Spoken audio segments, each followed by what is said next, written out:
இருக்கக்கூடிய ஒரு நல்ல ஆண்டாக 2026 இருக்கு. காரணம் மொத்தமாக கூட்டினா 1, அது சூரியன். யோகாதிபதி உங்களுக்கு உங்கள் ராசினா உச்சம். இப்போ இது வரைக்கும் நம்ம குருவை பார்த்து நம்ம சனிக்கு போவோம். 7.5 12 சனி, விரைய சனி. 7.5 நடந்துகிட்டு தான் இருக்கு. மேஷராசிக்கு இப்போ தான் ஆரம்பிச்சிருக்கா, விரைய சனி நடந்துகிட்டு இருக்கு. போன வருஷத்துலேருந்தே ஆரம்பிச்சிருச்சு.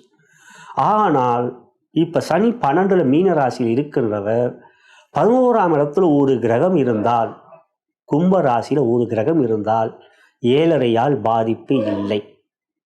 காரணம் 11ஆம் இடத்தில் இருக்கக்கூடிய கிரகம் வேதகனாக செயல்படுவான். கோச்சார வேதை. நீங்கள் கூகுளில் போய் கோச்சார வேதை சார்ட் அப்படின்னு டைப் பண்ணாலே அது வந்துருங்க. தமிழ்லையும் இருக்குது, இங்கிலீஷ்லையும் வருங்க. ஆனால் நம்ம படித்து புரிஞ்சுக்க முடியும். உங்களால் தெளிவாக கொடுத்துருப்போம்.